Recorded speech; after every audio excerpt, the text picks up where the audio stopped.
neetin jenna qorannaa keenya kallattiidha yoo jalqabnu obboleessa nuuf kadhateef waaqayyo karaa addaa si haa eebbisu jechaati. Qorannaan keenya guyyaadhaa Galaatiyaa boqonnaa 6 jechuudha. Gara dhumaatti dhufneerra Roomeedhaaf Galaatiyaa rogatti ilaalleerra gidduu kanatti qulqullummaan amantiin maal akka ta'e, abboomii waaqayyo eeguun maal akka ta'e, kafayyini maaliin akka ta'e bal'inaan ilaalleerra jedhee yaadaa shaakala dhugaa keessa immoo akka seenu waaqayyo nu haa gargaaru. Boqonnaa 6 jalqabii 5:24 irraa gadan dubbisaa. Boqonnaa 5 lakkoofsa 24 irraa Galaatiyaa jechuudha. Warri kan Kiristoos Yesuus ta'an immoo yaada foonii hawwasaa fedhasaas fannisaniiru jedha. Fannisaniiru jedha. Kiristoos adeemsi Kiristoos lafa kana irra deemaa ture hundinuu adeemsa keenya ta'uu qabaatiin jedha. Kanaaf Kiristoos maal jedhaa? Namni na duukaa bu'uu barbaadu hundinuu fannoo ofiisaa baadhatee na duukaa bu'u jedha. Fannoo kiyyan jedhu. Fannoo ofiisaa. Fannoon keenya kan baadhannee Kiristoosiin faana buunu hawwa foonii gaafii foon keenya jireenya keenya gaafatu fannifnee jechuudha. Fannifnee jechuudha. Isa kana fannifnee Kiristoosiin duukaa maal ta'uu qabna? Bu'uu qabaanneetiin jenna jechuudha. Kanaaf warri kan Kiristoos Yesuus ta'anii fedha foonii hawwa isaas fedha isaas maal godhaniiru jedha? Fannisaniiru jedha. Ergaa Yohaannis 1 boqonnaa 2 lakkoofsa 16 irraa akkana jedha.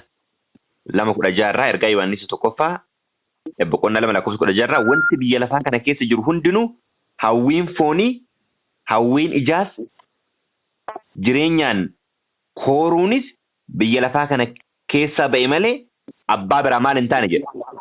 Abbaa biraa hin ba'u jedha. Kanaaf wanti biyya lafaa kana ta'e hundinuu maal ta'uu qaba jechuudha? Fannifamuu qaba jechuudha. Du'uu qaba jechuudha. Keessa keenyatti yookaan immoo nurratti aboo qabaachuun qabu. Kanaaf Galaatiyaan 5:24 isa kana dubbataayu. Warri kan Kiristoos Yesuus ta'an immoo yaada foonii hawwa isaa fedha isaas maal godhaniiru jedha? Fannisaniiru. Fannisaniiru. Nuyi jireenya hafuuraatiin yoo jiraanne hafuura kana duukaa bu'uu keenya jedha. Kanaaf Kiristoosiin duukaa buuna jechuun maal jechuudha? Jireenya isaa jiraachuu jechuudha. Warri jireenya hafuuraatti yoo jiraanne jireenya hafuuraa kan jedhamu lammata dhalachuu jechuudha. Lammata dhalachuun bishaaniif hafuura dhalachuu akka ta'e wangeela Yohaannis boqonnaa 3 lakkoofsa 5-6 irraa dubbifna. Inni hafuura jedhame kan irraa dhalannu kun ammoo eenyudha jennee qorannee turre Kiristoos Yesuusiin akka ta'e. 1 Qorontos boqonnaa 15:45 irraa. Addaam inni jalqabaa nama jiraataa ta'e, Addaam inni lammaffaa ammoo hafuura jireenya kennu ta'e. 2 Qorontos 3:17 irraa illee argachuu dandeenya. Kanaaf isarraa dhalachuu inni jedhu hawwa foonii ajjeesuu wajjin wal bira qabata jechuudha. Jireenya hafuuraa duukaa bu'uu, jireenya nama hafuuraa jiraachuu wajjin wal bira qabata jechuudha. Luke. Kanaaf lakkoofsa 26 irraa egaa kottaa of dhiibduu, walitti naqxuu, walitti hin haaftuu ta'uu maal goonaa jedha? Hin dhiifnaa. Fedha foonii hin ajjeefnaa jedha. Tole. Boqonnaa 6 yoo jalqabnu akkas jedhee jalqaba ergaa baay'ee namatti tolu. Yaa obboloota koo, namni tokko utuu ittiin yaadin cubbuu kamittillee yoo kufe isin warri hafuuraan geggeeffamtanii jiraattan kana jechuun warri wal'aansoo cubbuu mootan warri fedha foonii maal gootan ajjeeftanii jechuudha. Isin warri hafuuraan geggeeffamtan kan jedhu boqonnaa 5 keessatti yaadadhaa. Boqonnaa 5 lakkoofsa 25 irratti nuyi jireenya hafuuraatti yoo jiraanne hafuura kana duukaa maal goona jenneer bu'uu keenya jennee jalqabne jechuudha. Kanaaf isin warri hafuuraan geggeeffamtan hafuuruma garraamummaatiin akka isa duriitti isa deebisaa. Garuu isinumtiyyuu akka hin qoramnetti maal godhaa jedha? Of eeggadhaa. Obboloota keessan warra cubbuutti kufan. Cubbuma kamiinu cubbuun kun bakka daangaa qabu kun dhiifama qabu nama kana deebinee qaasinu jechuun qabnu obboloota koo. Cubbuma kamittuu namni haa kufu. Ofii keenyaaf of eeggataa. Nu warri cubbuun cubbuu ta'uusaa barree warri gara Kiristoos dhufne namicha kana cubbuu kana keessa baafnee akka gara eenyummaa isa duraatti akka inni deebi'u gochuudhaaf yaaluu danda'uu qabna. Cubbuu maqaadhaan neeraan dhoofne cubbuu kamiinuu jedheera. Cubbuu kamittiillee yoo kufe jedhe gargaara warri hafuuraan geggeeffamtan garuu jedhe isinumtiyyuu akkan qoramnetti maal godhaa jedha. Of eeggadhaa. Kanaaf nama gargaarra jennee ofii keenya dhadhee iddoo sanii iddoon baanee dhaquu hin qabnu jechuudha. Iddoon deebine dhaquu hin qabnu jechuudha. Lakkoofsa lamarraa ba'aa walii maal godhaa? Baadhaa. Akkasitti seera Kiristoosii raawwattuu jedha. Xumurri qulqullummaan amantiin jennu ofittummaa ajjeefnee obboloota keenyaaf jiraachuu. Kanaaf maal jedha Galaatiyaa boqonnaa 6 keessatti ba'aa walii maal godhaa? Baadhadhaa. Akkasitti seera Kiristoosii raawwattuu jedha. Namni waanuma tokkoof dhimma kan hin baafne ta'ee utuu jiru nama dhimma baasu yoo of se'e inni of hin gowwoomsa jedha. Waan tokko waan dhimma baafnu miti. Nu keessaan dhimma akka baasu yoo jiraate eenyu duwwaadha? Kiristoos Yesuus duwwaadha. Sababni isaa jireenyi keenya isa wajjin yoo walii galee yoo fedha foonii maal goone isa boqonnaa 5 akka hin daganne yoo fedha foonii ajjeefne nuufii keenya homaa gochuu hin dandeenyu. Eenyutu nu keessaan raawwata malee? Kiristoos. Kanaaf namni waanuma tokkoof dhimma kan hin baafne waanuma tokkoof maal kan hin goone kan hin baafne dubbi baay'ee nama ajaa'ibudha. Waan dhimma baasu yoo of se'e nama dhimma baasu yoo of se'e inni of hin gowwoomsaa jedha. Afurirraa namni adduma addaan sagaleen kun dhaga'ama miti? Tole. Namni adduma addaan hojii ofii isaa qoree haa ilaalu. Yoos yaaduma ofii isaatii duwwaadhaan of jajuu isaa malee namni biraa akka isa hin jajne arguuf jira jedha. Maal haa godhu jedhaa? Of haa qoru. Of haa ilaalu. Yeroo kana irra deebi'ee dubbisa lakkoofsa irraa namni adduma addaan hojii ofii isaatii qoree haa ilaalu. Yoos yaaduma ofii isaatii duwwaadhaan of jajuu isaa malee namni biraa akka isa hin jajne arguuf jira jedha. Kanaaf yoo of qorree of laalle maal laalla obboloota koo dadhabina keenya baay'ee argina jechuudha. Kanaaf of qorree of laaluun baay'ee barbaachisaadha. Lammaffaa Qorontos 13:5 irraa akkana jedha. Amantiitti qabamtanii yoo jirtu yoo taatan isinumtu of ilaalaa, of qoraa. Yesuus Kiristoos isin keessa kan jiru dhuguma hin beekture akka jiru hin beekture yoo akkas ta'uu dhabaate isin qorannaa sanatti maal keessan jedha? Kufuu keessani jedha. Eenyutu isin keessa jira? Kiristoos Yesuus isin keessa jiraachuu qaba jechuudha. Qoraatii of ilaalaa. Yoo inni isin keessa hin jirre qorumsanii maal taataniitu? Kuftaniitu jechuudha. Kanaaf namni anatu beekaa, anatu jira, anatu akkas yoo ka jedhu ta'e eenyutu isa keessa hin jiru? Kiristoos isa keessa hin jiru jechuudha. Qoraatii of ilaalaa lakkoofsa 4 akka jedhu isa kana jechuudha. Kanaaf qorree of laallee Kiristoosin of keessatti arguu danda'uu qabna jechuudha. 5 namni adduma addaan waan ofii isaatii baatu qaba jedha. Namni adduma addaan waan ofii isaatii baatu qaba. Namni dubbii wangeelaa baruutti jiru wanta gaarii ofii isaatii qabu hundumaa barsiisa isaa wajjin harmaatu. Namni hojii wangeelaa baruutti jiru wanta gaarii ofii isaatii qabu hundumaa barsiisa isaa wajjin maal haa godhu? Harmaatu. Waaqayyo kan itti ga'isan miti yoo hin gowwoominaa. Namni immoo waanuma facaase maal godha jedha? Galfataa. Waanuma facaase galfataa. Waaqayyo kan itti ga'isan miti. Waaqayyo maal hin godhinaa? Hin gowwoominaa jedha. Kan itti ga'isan miti. Fakkeessaa jireenya fakkeessaa ka jiraannu miti. Dhokatoo kululuu adda kiristaanaa borummoo gara biraatti deebi'aa jireenya fakkeessaa jiraachuu miti. Kiristaanummaan jireenya obboloota koo. Kiristaanummaan maa inni jireenya jechuudha. Kiristaanummaan jireenya guyyaa guyyaa keenya keessaa mul'achuu qaba. Feeti foonii ajjeefamuu qaba jechuudha. Waaqayyo kan itti baldan of hin gowwoomsinaa jechuudha. 8 namni akka yaada foonii isaatii facaasu yaada foonii isaatii sana maal irraa maal godha? Badiisa galfata jedha. Akka yaada fooniitti namni facaasu yaada foonii ofiisa irraa maal galfata? Badiisa ni galfata. Akka yaada hafuuraatti kan facaasu immoo yaada hafuuraa irraa jireenya bara baraa maal godha?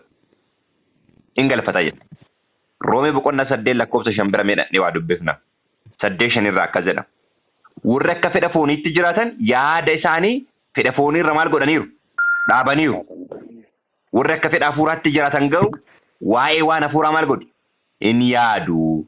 Yaada ofii fedha fooniitti hidhuun maal fida jedha? Du'a fidaa. yaada ofii fedha hafuuraatti hidhuun garuu jireenya nagaas hin fida jedha. Kanaaf nagaan jireenya kan argamu yaada ofii yaada hafuuraatti hidhuudhaan fedha foonii maal godhuudhaan ajjeesuudhaan jechuudha. Kanaaf jireenyi keenya jireenya akkamii akka ta'u qabu filannoo keenya jechuudha. Fedha foonii awwaallee ajjeefnee yoo jenne obboloota koo nagaan jireenyi kana keessaa argama jechuudha. Galaatiyaa 6:9 yeroo isaatti humna utuu hin dhabin galfachuuf waan jirruuf ammas kottaa wanta gaarii ta'e gochuutti maal hin godhu jedha. Hin laafnu waan gaariirraa jireenya galfanna waan ta'eef waan gaarii gochuurraa hin laafnu jedha. Hubadhaa. Kan fayyinu waan gaarii gochuun miti. Waan gaarii gochuudhaan maal hin taanu hin fayyinu. Garuu fayyuu keenya agarsiisuudhaaf yookaan immoo fayyuun keenya kan ittiin mirkanaa'u maalidhaan waan gaarii gochuu keenyaan jechuudha. Amantiin hojii hin qabne isheen maal kataateedha? Kan duute yookaan du'aadha jechuudha. Kudhan irraa egaa akkuma fuchaa argannetti kottaa nama hundumaaf addumaan immoo warra amantii keessa jiraniif gaarii hin hojjannaa jedha. Akkuma fuchaa argannetti akkuma carraa argannetti kottaa hundumti keenyayyuu wajjiniin waan hundumaa waan gaarii waliif goona. Addumaan immoo warra amantii keessa jiraniif gaarii hojjanna jedha. Jechuun qaama tokko damee warra taaneef jechuudha. Damee tokko jirma tokko warra taaneef waliif dhimminaa jedha. Kanaaf inni guddaan guyyaa har'aa ilaalaarru walii keenyaaf dhimmu anummaa ajjeesu eenyummaa keenya fannifnee dhugaaf jiraachuu waliif jiraachuudha jechuudha. Kudha tokkorraa kunoo amma fidila gurguddaadhaan harka kootiin isiniif caafuu kootii ilaalaa jedha Phaawulos. Wanta namummaa namaa irratti alaan mul'atu agarsiisuu warra barbaadan akka isin dhagna qabattaniif isinin giddisiisu. Isaan fannoo Kiristoosiif akka hin ari'atamne duwwaadhaaf kanan godhu jedha. Akka ariisaan isaan irra hin geenye duwwaadhaaf maal godhu? Dhagna qabadhaa jedhanii maal godhu? Isin dirqisiisu. Dhugaadha. Keessaan amantii utuu hin fudhatin gubbaarra akka waan amananii fakkaachuudhaaf namoonni waan hedduu raawwatan baratanii turaniiru har'as hin jiru haga fuulduraattis hin deemu jechuudha. Akka hin ari'atamne duwwaadhaaf kan isaan kana godhan jedha. 13 warri seera dhagna qabaa duukaa bu'an iyyuu seera hin eegan. Seera dhagna qabaa garuu maal godhan? Duukaa bu'u. Seera garuu maal hin godhan? Hin eegan. Haa ta'uyyuu malee isaan waan namummaa keessaan irratti mul'atu kanaan of jaju duwwaadhaaf dhagna qabachuu keessan barbaadu jedha. Keessi isaanii maal hin jiru. Garuu gubbaarratti waan mul'atu maal godhu? Dhagna qabatu. Bara keenya keessatti namoonni baay'een sanbata eennaa nu kiristiyaanaa sanbata jedhan sanbata akka maalitti ol qabanii ilaalu? Akka alaabaatti. Sanbanni waan maal ta'e waan ta'eef waan mul'atu. Akkasii miti. Namoonni baay'ee wanti sanbata jibbaniif waan mul'atu waan ta'eef. Kaawwan hin eenna jedhu. Hin eeganiif hin eeguu dhabaatu isaanii dhossaatti waan barbaadan gochuu danda'a. Sanbata garuu ifaan ifatti hojii dhaabu waan ta'eef sanbata irratti xiyyeeffannaa guddaa godhu. Soba goosisuuf jechuudha. Keenyas faallaa kanaa yookaan immoo warri sanbata eenna jennus guyyaa sanbataa baqqaa hin eegu. Guyyaa sanbataa aarsaa baay'ee kafalu. Cubbuu gara biraa garuu irraanfataniiru jechuudha. Keessa lixanii akkuma kaan nama arrabsu waliif jiraachuu wanti jedhu hin jiru. Kanaaf obboloota koo irra keessaan of bareechuu dhiifnee keessaa gara alaatti kan dhufe bareedina haara'ummaa dhugaa Kiristoos isa isin keessa jirudha. Isa jedhamu san shaakallee Kiristoos deebinee gubbaattis uffachuu akka dandeenyu. Qolaasiyaas 1:27 fi Galaatiyaa 3 lakkoofsa 26-27 dhugaadhaan raawwachuu qabna jechuudha. Inni kun gubbaarraan mul'achuu barbaadu dhagnan qabatu keessi isaanii garuu maal hin ta'u hin jiru jedha jechuudha macaafni qulqulluun hin jiru jedha. Waaqayyo kana nu haa baraaru. 14 an garuu fannoo gooftaa keenya Yesuus Kiristoos isa ittiin biyyi lafaa ana irraa fannifame. Anis biyya lafaa jalaa fannifame sana malee waan biraatti of jajuun matumaanaaf hin ta'u jedha Phaawulos. Waan baay'ee ittiin of jaju qaba. Kanan duras qorataa turre mee akka namaatti dubbadha jedhee Qorontos yeroo qorannu waan baay'ee yeroo inni tarreesse argineet hin jenna jechuudha. Kanaaf an wanti inni nuuf jaju waan tokko duwwaadha. Fannoo gooftaa keenya Yesuus Kiristoos isa biyyi lafaa anaaf maal taate? anarraa fannifame. Isa anis biyya lafaarraa maal ta'e fannifame. Galaatiyaa boqonnaa 2 lakkoofsa 20 kanaan ala waan biraa waan tokkos waan ittiin of jaju hin qabu jedha. Qorontos keessa yeroo qorannu fannoo Kiristoosiitiin ala waan tokkos akka namanni maal godhee ture jedha Phaawulos muradhee ture jedha. Kanaaf kutattoota ta'utu nurraa eegama. Murattoota ta'utu nurraa eegama obboloota ko. Akkas ta'uu yoo baateef hin jedhe adeemsi dhugaa wajjin nuti goonu gaafiidhaan kan guute yeroo hundumaa adeemsa qajeelaa kan hin taane ta'eef hin jedhe jechuudha. Kanaaf murachuutu nurraa eegama jechuudha. Muradhee ture waan tokko waan biraa maal akka hin goone akka hin beenne. Fannoodhaan ala waan biraa waan tokkos akka hin beenne maal ta'ee ture jedhaa muradhee ture jedha. Lammaffaa Qorontos boqonnaa 2 lakkoofsa 1 an deebi'ee isin gidduudhaaf gara keessan akka hin dhufne murtoo godhadheera. Isin gaaddisa yoo ta'e immoo warruma ani isaan gaddisiise irraa kan hafe eenyuun nan gammachiisaree jedhee murannoo kutachuun baay'ee barbaachisaa akka ta'e argineet hin jenna. Kanaaf fannoo gooftaa Yesuus Kiristoos isin ala isa addunyaan anaaf fannifamte isaanis maal ta'e addunyaadhaaf fannifame. Kanaaf tokkoffaa Qorontos boqonnaa 2 lakkoofsa 2 maal jedhaa? Hamman isin bira turetti Yesuus Kiristoos isa fannifame sana duwwaa beekuu koo akka mul'isuuf murtoo godhadhee ture jedha. Tokkoffaa Qorontos boqonnaa 2 lakkoofsa 2. Murtoon baay'ee barbaachisaadha. Roomee boqonnaa 6 lakkoofsa 2 kun matumaan ta'u nuyi warri cubbuu jalaa duune sichi attamitti cubbuu jala jiraannare jedha. Lakkoofsa 6 nuyi deebinee garba cubbuu akka hin taanetti dhagni inni cubbuu hojjetu akka badduu baafamuuf namummaa keenya inni moofaan isa wajjin akka fannifame beeknaa jedha. Kanaaf eenyummaa keenya fannisuu qabaannee hin jenna obboloota ko. Feeti keenya fannifamuu qaba, du'uu qaba.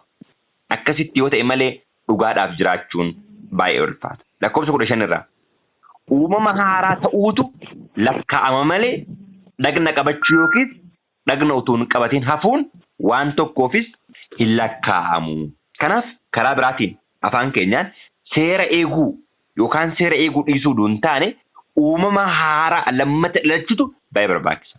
Lammata kan dhalannu eenyurraayi? Kiristoosin irra. Lammata erga dhalanne immoo akka nama lammata dhalateetti jiranna jechuudha. Inni kun maal of keessaa qaba? Abboomii Waaqayyoo eeguu of keessaa qaba.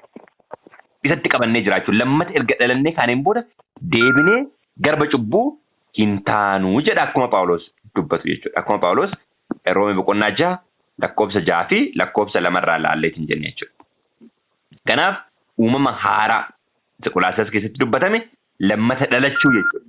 Isatu baay'ee barbaachisaa akka ta'e jedha argineet hin jenne jechuudha. 16 irraa nagaa fi araarri warra akka karaa haaraa kanaatti deddeebi'an irraa Israa'el Waaqayyo irraas irra isaa jiraatu jechuu barbaadeeti. Tole barreeffama. Kanaaf nagaa fi araarri sila maal jennee dubbifnee turre yeroo Roomee boqonnaa 8 lakkoofsa 6 dubbifnu 8:5 irratti warra akka fedha fooniitti jiraatan yaada ofii fedha fooniitti jedhaniiru. Warra akka fedha hafuuraatti jiraatan immoo yaada ofii jireenya bara baraatti jedhaniiru jedha. 8:6 dubbisee mee asitti deebi'a. Roomee boqonnaa 8 lakkoofsa 6 maal jedha lakkoofsa 6 irraa yaada ofii fedha fooniitti hidhuun du'a fidaa. Yaada ofii fedha hafuuraatti hidhuunoo jireenya nagaas hin fida jedha. Jireenya nagaas hin fida jedha. Galaatiyaa boqonnaa 6 lakkoofsa 16 irraa immoo nagaa fi araarri warra akka karaa haaraa kanatti deddeebi'an irra Israa'el Waaqayyo irraas haa jiraatu jedha.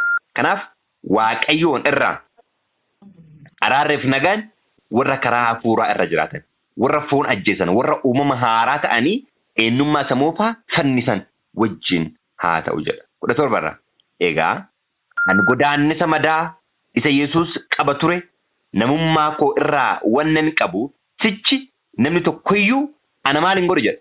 Ana rakkisinii jedha Phaawulos. Iddoo biraatti maal jedha Qorontos yeroo qorataa ture. Akkan Kiristoos hin fakkaadhe isinis maal godhaa jedha. Ana fakkaadhaa akkan fakkeenya Kiristoos fudhadhe isinis fakkeenya koo maal godhaa jedha. Fudhadhaa jedha jechuudha. Kanaaf godaannisa ofirratti baadheera. Isa kana Qorontos keessatti akkamitti qorataa turre waraansa seexanaa isa dhagna koo keessaa maal na godhu naaf kenname jedha. Nyaqna godhu na waraanu naaf kenname jedha. Garuu inni kun narraa ka'uuf si'a meeqa kadhadhe jedha. Si'a sadi. Garuu irraa ka'eere. Irraan kaane. Maal jedha Phaawulos? Ayyaanni koo si ga'a. Humni koo maal kee keessaa mul'ata? Dadhabaa keessaa mul'ata. Kanaaf yeroon baay'ee dadhabu hin jabaadha jedha Phaawulos. Nan jabaadha jedha. Kanaaf madaannisa godaannisa of harkaan qaba jedha. Kan Kiristoos 18 irraa ayyaanni gooftaa keenya Yesuus Kiristoos hafuura keessanii wajjin haa ta'u yaa obboloota koo. Ayyaanni gooftaa keenya Kiristoos maal wajjin haa ta'u? Hafuura keessa wajjin haa ta'u. Hafuurri keenya hafuura eenyu wajjin walii galuu qaba? Hafuura Waaqayyoo wajjin walii galuu qaba. Roomee boqonnaa 16:20 irrattis waan akkasii dubbifneerra akkas jedha. Roomee boqonnaa 16:20 Waaqayyo inni nagaa kennu immoo dafee seexana miila keessan jalatti in caccabsaa. Ayyaanni gooftaa keenya Yesuus Kiristoos isin wajjin haa ta'u jedha. Kanaaf hafuura koo jechuun eenyudha? Ana jechuudha. Akkasuma hafuura Waaqayyoo jechuun qaama biraa oduu hin taane eenyuma? Waaqayyoo mataa isaa akka ta'e ilaalleera. Galaatiyaa boqonnaa 6:18 irratti waa dubbifne akkana jedha. Ayyaanni gooftaa keenya Yesuus Kiristoos maal keessa wajjin haa ta'u jedha? Hafuura keessa wajjin haa ta'u jedha. Roomee 16:20 irraa ammootu ayyaanni gooftaa keenya Yesuus Kiristoos isin wajjin haa ta'u jedha. Filiphisius 4:23 irraa ayyaanni gooftaa keenya Yesuus Kiristoos hafuura keessa wajjin haa ta'u jedha. Lammaffaa Xiimotewos 4:22 irraa ammoo akkas jedha. Gooftaan hafuura kee wajjin haa ta'u. Ayyaanni Waaqayyoo hunduma keessa wajjin haa jiraatu jedha. Eebba dhugaa baay'ee namatti tolu. Gooftaan jedha deebi'ee immoo. Kanaaf hafuura jechuun hafuurri Waaqayyoo yookaan immoo ayyaanni Waaqayyoo. Hafuura isaa jechuun isuma mataa isaa jechuudha. Kanaaf gooftaan hafuura keessa wajjin haa ta'u. Ayyaanni Waaqayyoo hafuura keessa wajjin haa ta'u. Filiphisius 1:25 irraallee kanuma jedha jechuudha. Kanaaf dhugaa kanatti qabannee adeemsa deemuu qabnu deemuu qabaanneeti hin jenne jechuudha. Adeemsa deemuu qabnu deemuu qabaanneeti. Kana gochuudhaaf jireenya keenya ajjeesuun baay'ee barbaachisaadha. Kana goonee qophii qajeelaa gochuu akka dandeenyu Waaqayyo kan dhageenyu nuuf haa eebbisu.